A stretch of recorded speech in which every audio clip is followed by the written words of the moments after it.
La République de Platon, livre 2e, suite. Discours de Socrate, suite.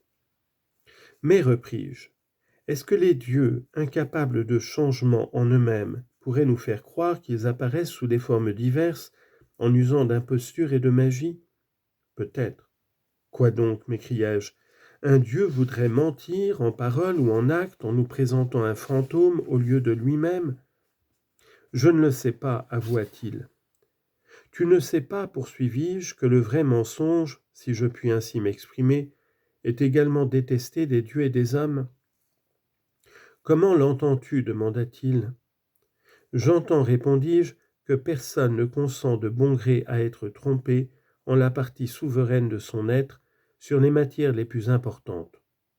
Au contraire, on ne craint rien davantage que d'y héberger le mensonge. Je ne comprends pas encore, dit-il. Tu crois sans doute que j'aimais quelque oracle. Or je dis qu'être trompé en son âme sur la nature des choses, le rester et l'ignorer, accueillir et garder là l'erreur est ce que l'on supporte le moins. Et c'est surtout dans ce cas qu'on déteste le mensonge. Et beaucoup, ajouta-t-il. Mais, repris-je avec la plus grande exactitude, on peut appeler vrai mensonge ce que je viens de mentionner. L'ignorance où, en son âme, se trouve la personne trompée, car le mensonge dans les discours est une imitation de l'état de l'âme, une image qui se produit plus tard, et non un mensonge absolument pur. N'est-ce pas? Certainement. Le vrai mensonge est donc haï, non seulement par les dieux, mais encore par les hommes. Il me le semble. Mais le mensonge dans les discours, est-il parfois utile à certains de façon à ne pas mériter la haine? À l'égard des ennemis et de ceux que nous appelons amis, quand poussés par la fureur ou la déraison, ils entreprennent quelque action mauvaise, n'est-il pas utile comme remède pour les en détourner? Et dans ces histoires dont nous parlions tout à l'heure, lorsque ne sachant pas la vérité sur les événements du passé, nous donnons autant de vraisemblance que possible au mensonge, ne le rendons-nous pas utile? Assurément, il en est ainsi. Mais pour laquelle de ces raisons le mensonge serait-il utile à Dieu?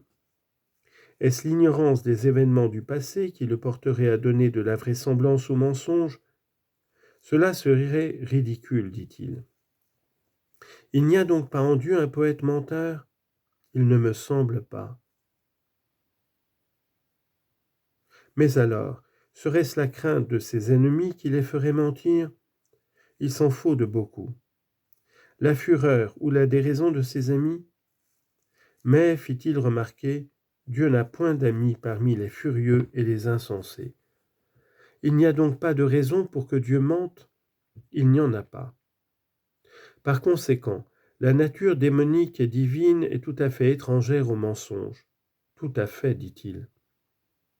Et Dieu est absolument simple et vrai, en acte et en parole. Il ne change pas lui-même de forme et ne trompe les autres ni par des fantômes, ni par des discours, ni par l'envoi de signes, à l'état de veille ou en songe.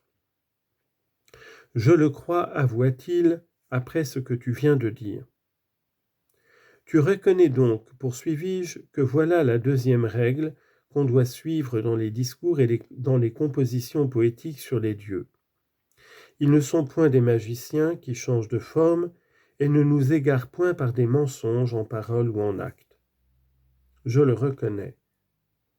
Ainsi, tout en louant beaucoup de choses dans Homère, nous ne louerons pas le passage où il dit que Zeus envoya un songe à Agamemnon, ni ce passage d'Échille où Thétis rappelle qu'Apollon, chantant à ses noces, insista sur son bonheur de mère dont les enfants seraient, exempts de maladie, et favorisés d'une longue existence.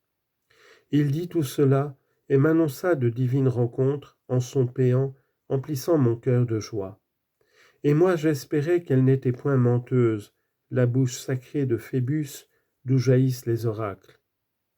Mais lui, le chanteur, le convive de ce festin, et l'auteur de ces louanges, lui, c'est le meurtrier de mon enfant.